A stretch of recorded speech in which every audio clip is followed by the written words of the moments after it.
ସବୁ ଅନୁଷ୍ଠାନ ମାନଙ୍କରେ ଲୋକ ନାଁ ଲେଖାନ୍ତି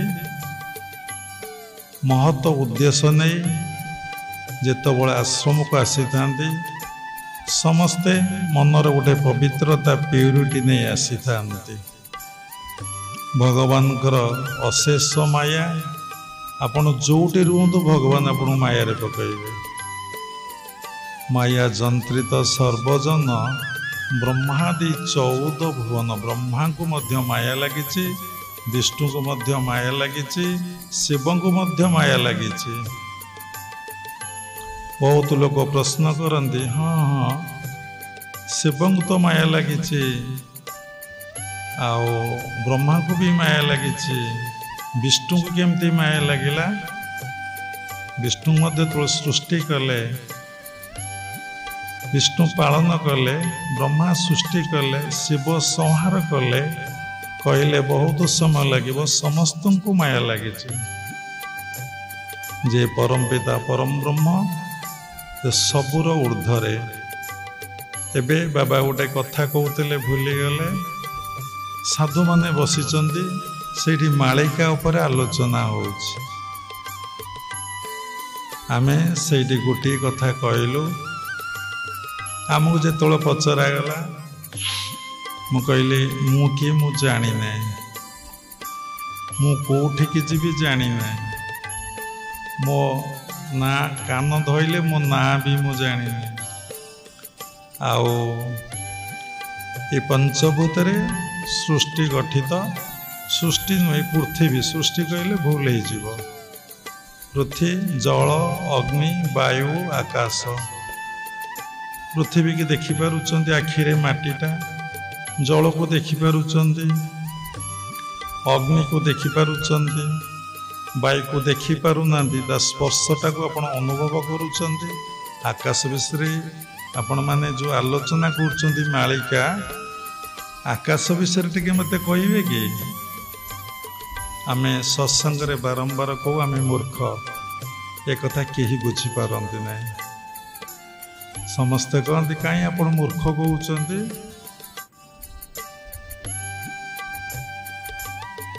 आमे भावु समस्ते मूर्ख जड़े सबकि जानी जड़े सबकि बुझीपारे जड़े सबकि करें सी होती भगवान बा परमात्मा परम समस्त गोटे लिमिटेशन अच्छे गोटे लिमिट अच्छी every science there is a limitation गोटे लिमिट रही समस्त गोटे कैपेसिटी रही सामर्थ्य रही तापर को से जापर ना देखुना स्टाब्लिशर केते किलोवाट ना 5 किलोवाट ये मेसीन केते ना 80 ये ट्रेन इंजिन हॉर्स केते सबूर देखु गोटे गोटे रही मनीषर भी रही गोटे इंजिन 10टा डबा को नब गोटे इंजिन 100 डबा को नब गोटे इंजिन 50टा डबा को नब देखु जड़े व्यक्ति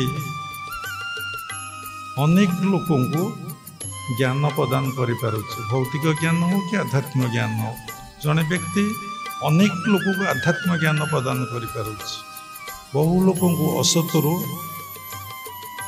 सत को आणु बहुत व्यक्ति निजे भी असतु सत को आसीपारूना देखु आपण मैंने जानी ईश्वर सत्य जगत मिथ्या आपण मैंने असतु सत को आसी रुहतु माया संसार रे किछि जाए आसे ना किंतु क्रिया जोग कहूँ एकदम जिष्ट कथा सार कथा कहुई सबु जोगर सबु कर्मर सारांश ही क्रिया जोगर अच्छी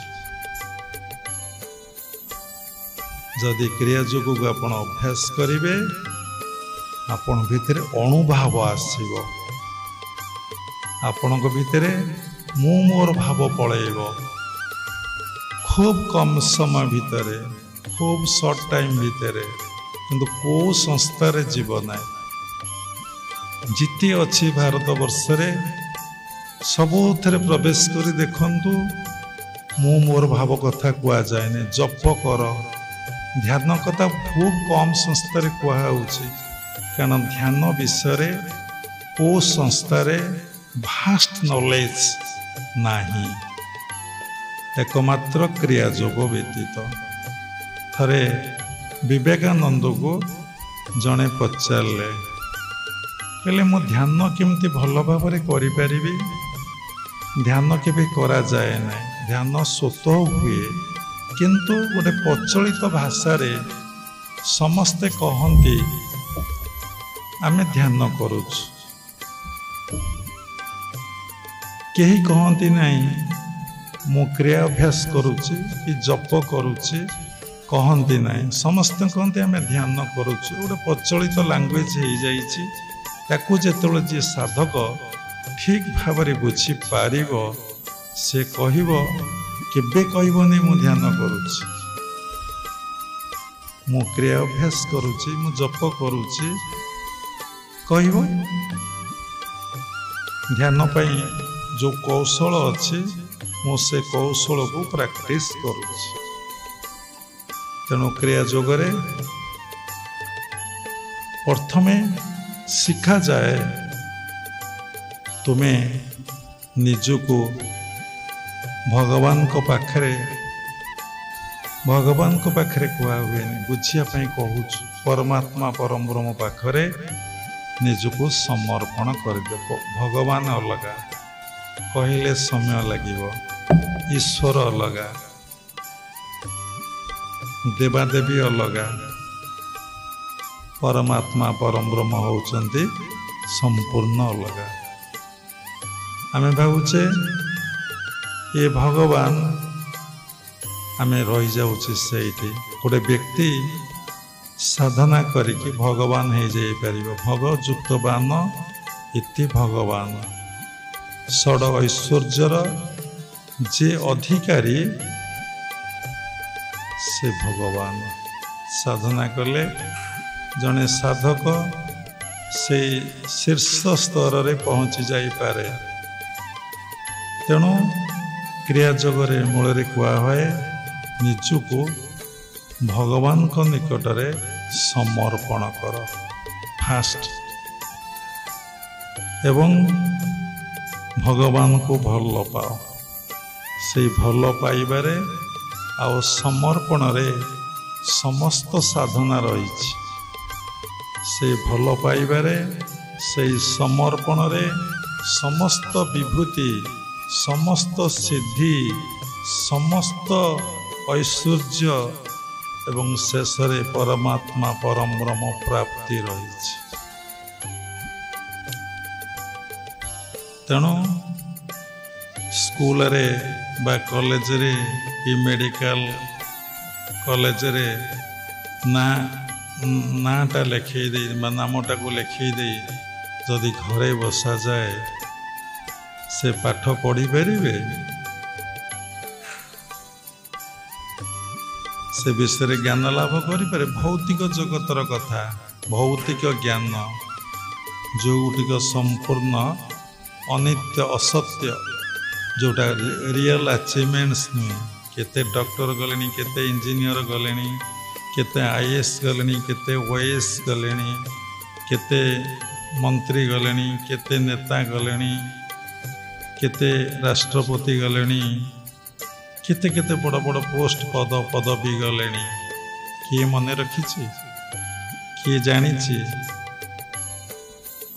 କିଏ କିଛି ମନେ ଅଛି? ଥରେ ଦେଖନ୍ତୁ, ଅନେକ ରାଜ୍ୟ ଭାରତବର୍ଷରେ ଥିଲା, ଅନେକ ରାଜା ମଧ୍ୟ ଥିଲେ। ରାଜାଙ୍କ ପରେ ରାଜକୁମାର ଗାଦିରେ ଅଭିଷେକ ହେଉଥିଲେ। ଆଜି ଯଦି ବୁଦ୍ଧଦେବ ସ୍ତ୍ରୀ, ପୁଅ, ବାପ ମାଙ୍କୁ ଛାଡ଼ି ଜଙ୍ଗଲକୁ ଆସି ଯଦି ଉଲଗ୍ନ ହେଇ ତପସ୍ୟା ନ କରିଥାନ୍ତେ, ତାହେଲେ ବୁଦ୍ଧଙ୍କ ଭଳି ଅନେକ ଅନେକ ରାଜପୁତ୍ର ଆସିଛନ୍ତି, ଯାଇଛନ୍ତି। ସେ ରାଜପୁତ୍ରଙ୍କ କଥା ଆପଣମାନେ ଜାଣିଛନ୍ତି କି? ଏକମାତ୍ର ବୁଦ୍ଧଙ୍କ କଥା ସମସ୍ତେ ଜାଣନ୍ତି। କାହିଁକି ନା ଈଶ୍ୱର ପ୍ରାପ୍ତି ପାଇଁ ବା ପରମାତ୍ମା ପରବ୍ରହ୍ମ ପ୍ରାପ୍ତି ପାଇଁ ବା ନିର୍ବାଣ ପାଇଁ से सबकिछि छाड़ी देकी चली आसीथिले। तेणु धर्म जीवन आरंभ हुए त्यागरे, तार परिसमाप्ति हुए त्यागरे। देखंतु त्यागटा एते साधारण कथा नुहे, ताकु बुझिबा बहुत कष्ट एवं ताकु बुझिबा एकदम मध्य सहज। क्रिया जोगरे त्याग कथाटा को बहुत सरल भाषा रे आमर गुरु माने बुझे दे जाइछन्ति। सुंदर कथा। समस्ते भावन्ति सबु छाड़ी छुड़ी दे कोठी चली जिबा, कोठी बसिबा, एकांतरे रहिबाटा को त्याग कुआ जाए। ना ना ना, सेटा स्थूल रे त्याग, सेटा भूल नहीं, सेटा ठीक। किंतु क्रियायोग परंपरा रे कथा कुआ हुए नहीं। कुआ जाए ए गृहस्थाश्रम भितर रही, ए संसार भितर रही आमको त्याग करने को पड़िबो। केमिति आमे त्याग करिबा? धर्म जीवन जदि आरंभ हुए त्यागरे, तार परिसमाप्ति हुए त्यागरे, जे जिते बड़ त्यागी से सेते उच्च स्तर को जाइपारे, भगवान निकटवर्ती प्रियर पात्र हो पड़े। केमिति? संसार भीतर तो रहिले आमर जमी रहिला, घर द्वार रहिला, पुओ झियो रहिले, स्वामी रहिले, स्वामीर स्त्री रहिले, गाई बाछुरी रहिले, गृहपालित पशु रहिले, ए सब को केमिति मु त्याग करिबी? तार सहज सूक्ष्म कौशलटे क्रिया जोगर ही कुआ जाए। कौन? निजको भगवान निकटरे समर्पण करदबा, भगवान को भल पाइबा। एटा स्थूल रे। सूक्ष्म रे केमिति त्याग करिबा? जेतेकी समय आमे मन को सही परमात्मा परम ब्रह्म पाखे रखिले, आमे सबो त्याग करदेले। सबू आमे त्याग करदेले, कारण ईश्वर पाखे मन अच्छी, तांकर संसार रे, तांको विभूति रे, तांको ऐश्वर्य रे आम मन ना। जेमती जनक स्त्री को कोल रे बसई, तांको कांध पर हाथ को रखी यज्ञ रे आहुति दौले। जी देखुले अरे स्त्री कोल रे बसीची, तांकर केमती एत बड़ काम से करुचंदी। जो माने तत्वदर्शी सूक्ष्म ब्रह्मदर्शी से देखिले तांकर कौनसी चिंता नहीं, केवल ब्रह्म चिंतार निमग्न रही से यज्ञ रे आहुति दौचंदी। स्त्रीटे बसीची बोली कि तांको कोल रे अच्छी बोली तांकर मने ना।